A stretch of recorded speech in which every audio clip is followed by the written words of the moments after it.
नमस्कार दोस्तों, मैं शालिनी शुक्ला आपके अपने YouTube चैनल विकास शुक्ला स्टडी पर एक बार फिर से आ गई हूँ लेकर पंचायती राज व्यवस्था का इतिहास, जो कि UP triple SC BPO exam के पॉइंट ऑफ व्यू से बहुत ही ज़्यादा इंपॉर्टेंट टॉपिक है।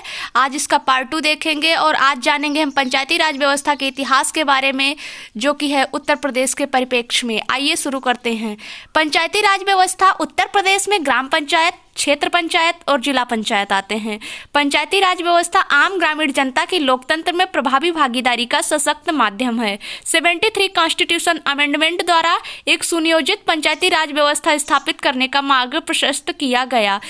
73 कॉन्स्टिट्यूशन अमेंडमेंट एक्ट के लागू होते ही प्रदेश सरकार द्वारा प्रदेश के पंचायत राज अधिनियमों अर्थात यूपीजीपी एक्ट 1947 एवं उत्तर प्रदेश क्षेत्र पंचायत तथा जिला पंचायत एक्ट 1961 में अपेक्षित संशोधन कर संवैधानिक व्यवस्था को मूर्त रूप दिया गया। राज्य सरकार द्वारा वर्ष 1995 में एक विकेंद्रीकरण एवं प्रशासनिक सुधार आयोग का गठन किया गया था, जिसके द्वारा की गई संस्तुतियों के अध्ययनोपरांत तत्कालीन कृषि उत्पादन आयुक्त की अध्यक्षता में गठित उच्च स्तरीय समिति एचपीसी द्वारा 1997 में 32 विभागों के कार्य चिन्हित कर पंचायती राज संस्थाओं को हस्तांतरित करने की सिफारिश की गई थी। प्रदेश सरकार संवैधानिक भावना के अनुसार पंचायती राज संस्थाओं को अधिकार एवं दायित्व संपन्न कराने के लिए कटिबद्ध है। आइए देखते हैं कि उत्तर प्रदेश में आखिर पंचायतों का विकास का क्रम क्या रहा है, कैसे कैसे उत्तर प्रदेश में पंचायतें विकसित हुई। तो इस क्रम में सबसे पहले जानते हैं पंचायतों के विकास का प्रथम चरण, जो 1947 यानी स्वतंत्रता के तुरंत बाद से लेकर 1952-53 तक रही है, यानी पहली पंचवर्षीय योजना लागू होने से पहले तक। तो संयुक्त प्रांत पंचायत राज अधिनियम 1947 अर्थात यूपीजीपी एक्ट 1947 दिनांक 7 दिसंबर 1947 को गवर्नर जनरल जो तत्काल में लॉर्ड माउंटबेटन जी थे द्वारा हस्ताक्षरित हुआ और प्रदेश में 15 अगस्त 1949 से पंचायतों की स्थापना हुई। इसके बाद जब देश का संविधान बना तो उसमें पंचायतों की स्थापना की व्यापक व्यवस्था की गई। संविधान में भाग 4 डीपीएसपी के आर्टिकल 40 में यह निर्देश दिए गए हैं कि राज्य पंचायतों की स्थापना के लिए आवश्यक कदम उठाए और ग्रामीण स्तर पर सभी प्रकार के कार्य एवं अधिकार उन्हें देने का प्रयत्न करे। 15 अगस्त 1949 को उत्तर प्रदेश के तत्कालीन 5 करोड़ 40 लाख ग्रामीण जनता का प्रतिनिधित्व करने वाली 35,000 पंचायतों ने कार्य करना आरंभ किया। साथ ही लगभग 8,000 पंचायत अदालतों ने भी कार्य शुरू किया।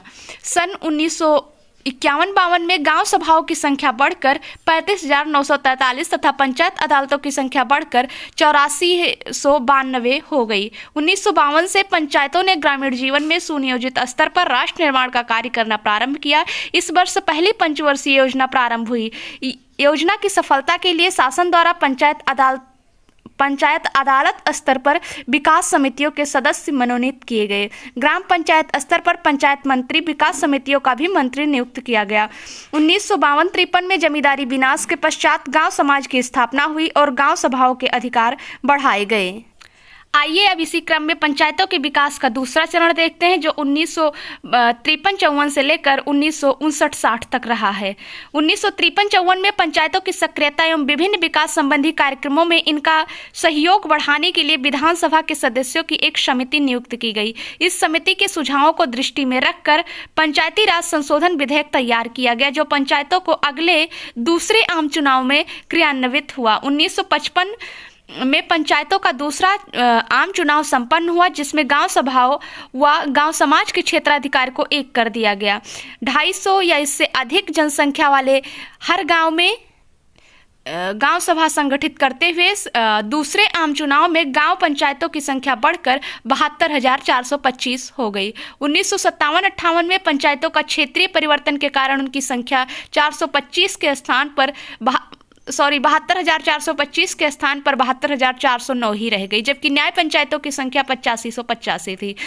1955 के चुनाव के बाद पंचायत अदालतों का न्याय पंचायत नामकरण किया गया। वित्तीय वर्ष 1959-60 में पंचायतों का कृषि विषयक कार्यों की दृष्टि से उल्लेखनीय वर्ष रहा है। इस वर्ष पंचायतों ने खाद्यान्न की उपज बढ़ाने के लिए चलाए गए रबी और खरीफ आंदोलनों में विशेष उत्साह का प्रदर्शन किया। इस उद्देश्य से अधिकांश गांव सभाओं में कृषि समिति की स्थापना की गई है, जो 59 से लेके 60-61 ये टाइम पीरियड जो फर्स्ट ग्रीन रेवोल्यूशन का भी टाइम पीरियड रहा है, इसलिए ये कृषि के दृष्टि से बहुत ही ज़्यादा महत्वपूर्ण वर्ष रहा है।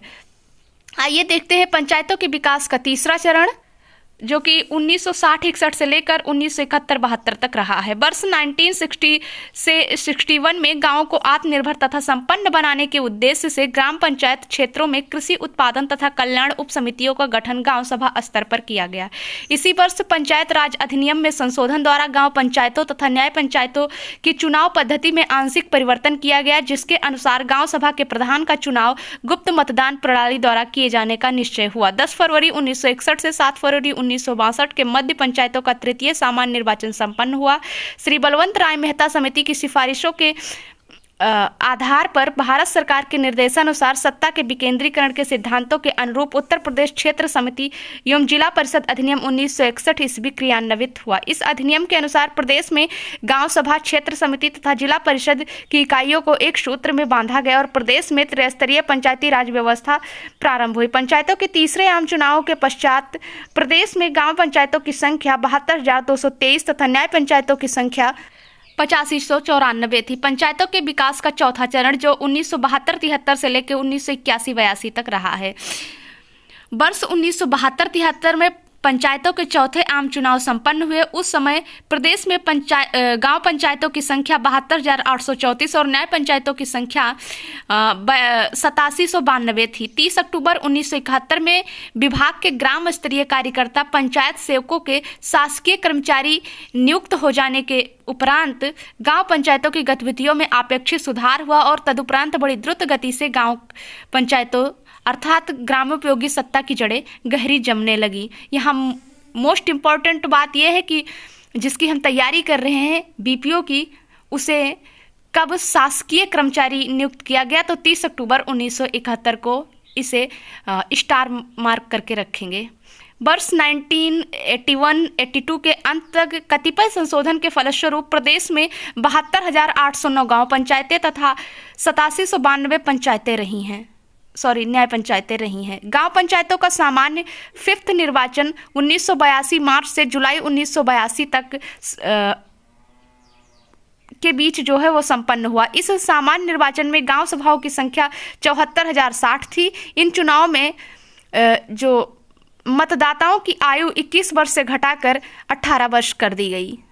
आइए पंचायतों के विकास का पांचवा चरण देखते हैं, जो 1983-84 से लेकर 1992-93 तक रहा है। वर्ष 1988 में पंचायतों का 6th सामान्य निर्वाचन संपन्न हुआ। 1988 में ही पंचायती राज अधिनियम में संशोधन कर यह व्यवस्था की गई कि गांव पंचायतों के सदस्य पदों पर 30% प्रतिनिधित्व महिलाओं को प्राप्त होना चाहिए। साथ ही यह भी व्यवस्था की गई कि प्रत्येक गांव में कम से कम एक अनुसूचित जाति की महिला को प्रतिनिधित्व प्रदान किया जाएगा। इस आम चुनाव में ग्राम पंचायतों की संख्या 73,927 तथा न्याय पंचायतों की संख्या 8814 थी, जिसमें महिला प्रधानों की संख्या 1330 तथा महिला सदस्यों की संख्या लगभग 1.5 लाख के आसपास थी, जिसमें 2 अनुसूचित जाति के महिला सदस्यों की संख्या 65,937 थी।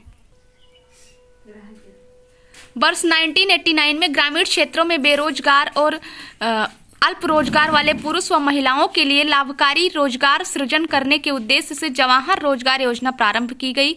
इस योजना के कार्यान्वयन का कार्य जो है वो पंचायतों को सौंपा गया। आइए देखते हैं ग्राम पंचायतों के विकास का छठवां चरण, जो 1993-94 से वर्तमान तक रहा है।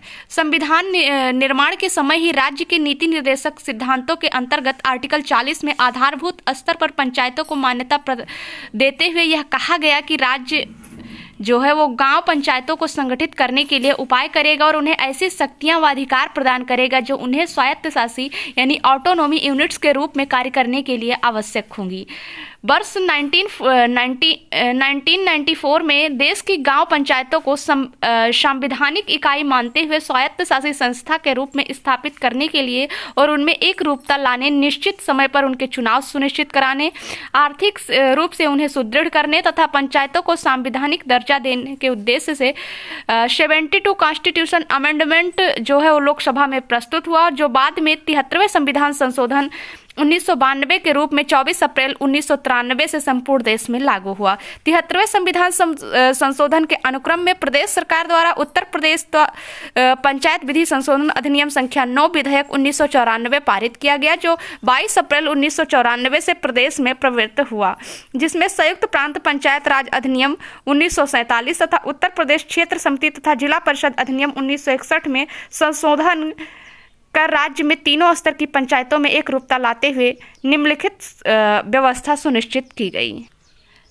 इसमें फर्स्ट पॉइंट पंचायतों का संगठन व संरचना, सेकंड पॉइंट SC/ST पिछड़ा वर्ग तथा महिलाओं के लिए आरक्षण, थर्ड पॉइंट पंचायतों का निश्चित कार्यकाल, फोर्थ पॉइंट पंचायतों के कृत शक्तियां और उत्तरदायित्व का विस्तार, फिफ्थ पॉइंट राज्य निर्वाचन आयोग का गठन, सिक्स पॉइंट राज्य वित्त आयोग की स्थापना। उपर्युक्त व्यवस्थाओं के अंतर्गत यथासंभव 1000 की आबादी पर ग्राम सभा पंचायतों का गठन, संवैधानिक व्यवस्थाओं के अनुरूप आबादी के % के आधार पर पंचायती राज के प्रत्येक स्तर पर अध्यक्ष पदों एवं सदस्यों के स्थानों पर अनुसूचित जाति, जनजाति तथा पिछड़ा वर्ग 27% एवं प्रत्येक वर्ग में 1/3 पदों एवं स्थानों पर आरक्षण व्यवस्था सुनिश्चित की गई है। पंचायतों का कार्यकाल 5 वर्ष हो तथा वह उसे पूरा कर सके, ऐसा राज्य जो है वो माहौल पैदा करेगा। संविधान एवं राज्य के पंचायती राज अधिनियमों के में किए गए प्राविधानों के अनुसार प्रदेश में अधिसूचना दिनांक 23 अप्रैल 1994 के द्वारा राज्य निर्वाचन आयोग की स्थापना की गई। तो यहाँ सबसे बड़ी इम्पोर्टेंट बात है कि राज्य निर्वाचन आयोग की स्थापना कब की गई, तो 23 अप्रैल 1994 से, और वर्ष 1994 से राज्य निर्वाचन आयोग की देखरेख में 73वें संविधान संशोधन के सामान्य निर्वाचन कराए जा रहे हैं। पंचायतों में निर्वाचन आरक्षण की व्यवस्था, इसको हम नेक्स्ट वीडियो में देखेंगे। तब तक के लिए जय हिंद, नमस्कार दोस्तों।